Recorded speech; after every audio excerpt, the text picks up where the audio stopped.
Hey, what's up my friends? Welcome back to Project Unchained. In the last video I talked about this idea of creating space. And I want to expand on that a little bit. Anxiety. It sucks. It's not a fun space to be in. A lot of the ways that I've experienced anxiety is like this sheer volume of thought. There's just such a crazy amount of thoughts spiraling around in my head that it feels like it's compression on my body and I can't do anything about it. And it's just sheer like overwhelming volume of thought. Thinking about it like the book analogy, where imagine reading a book without any paragraphs or chapters or periods, and all of a sudden now you have a 400-page run-on sentence. What? Like that's the thought, only now instead of the sentences being in a line, they're all stacked on top of each other and spiraling in a circle. That's really overwhelming. And for me, that's how I've kind of come up with a way to articulate the experience of anxiety. And what that does is it puts us in that fight, flight, or freeze response, that physiological, psychological response. And that's going to create limitations. And we're here to break free from those limitations. Fight, if we're in that prone area to fight, then we're going to fight against those thoughts. And it's a losing battle. We'll lose that battle every time.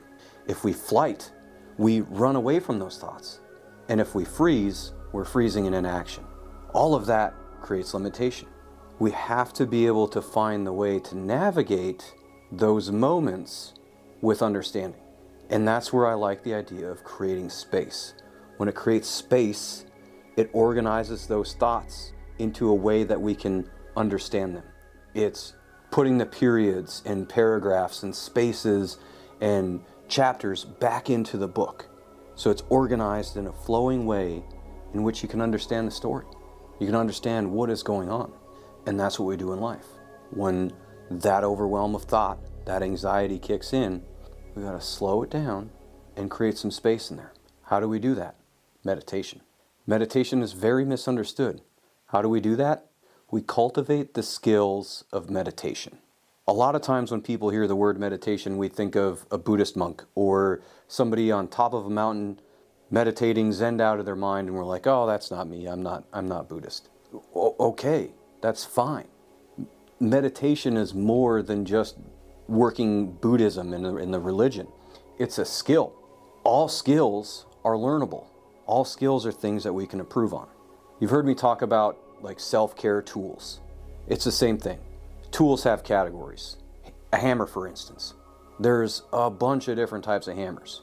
Meditation, there is a bunch of different types of meditation.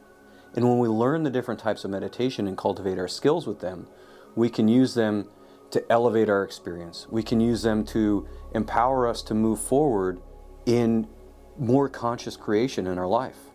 That improves the quality of our experiences. A person doesn't walk into Home Depot, pick out a hammer, and are all of a sudden a master carpenter or a skilled tradesman. They're not. It takes time to cultivate those skills. It takes practice to cultivate those skills. And that is the same thing here with these self-care tools and meditation. We have to practice them to cultivate their skills. So what I want you to do, I want to challenge you to start working and cultivating the skill of meditation. 10 minutes a day, every day for the next 30 days, at a minimum. And when you first start on that day one, it might not be very good.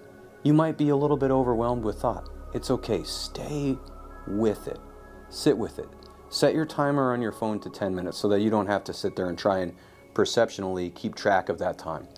When the alarm goes off, then you're done, then you're complete. But stay with it for 10 minutes a day, every day for 30 days. Get the journal out so on day one you can kind of jot down what the experience was like for you. Just observe it. Don't judge it. Just observe it. Think about it like clouds in the sky. They're thoughts. They can go passing by. We don't need to pass judgment on it. And the idea of not passing judgment on it is when you have that thought, don't label yourself as bad. Don't label the thought as bad. Don't label yourself as good. Don't label your thought as good. Don't assign value to any of them that come up. Just observe them and acknowledge them that they're there and be present with them.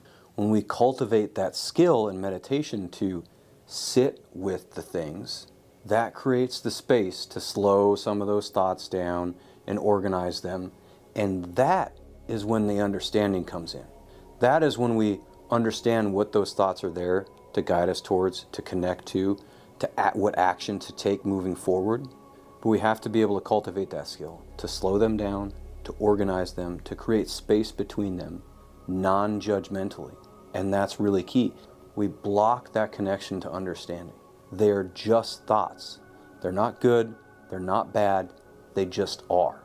When we practice that and we create that skill, that's going to empower us in so many different areas and spaces in our life. Creating that space allows us to have more conscious understanding from moment to moment. I'll never forget the day that I realized I was still carrying all that pain and hurt around inside me. I was mowing the lawn, and all of a sudden, out of nowhere, out of freaking left field, I just got smacked in the face with anxiety. And I was so overwhelmed with thought. It was insane.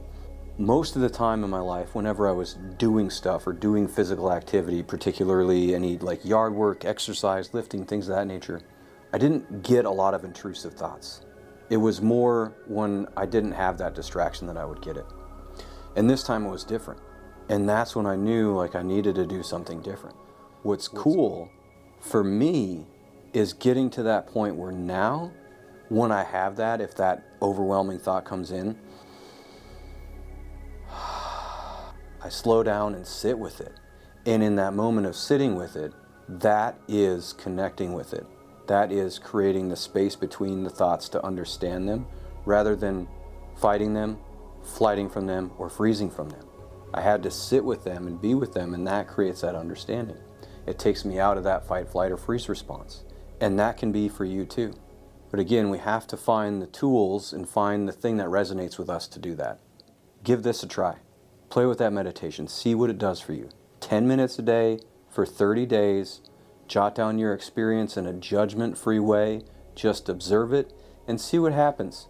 Give yourself that 30 days. See what happens. Thanks for joining me again today. I appreciate your time. I'm so grateful to be here and be doing this work and sharing this stuff with you. Please give the video a like. Reach out to me if you'd like. Subscribe to the channel. And I look forward to seeing you all in the next one.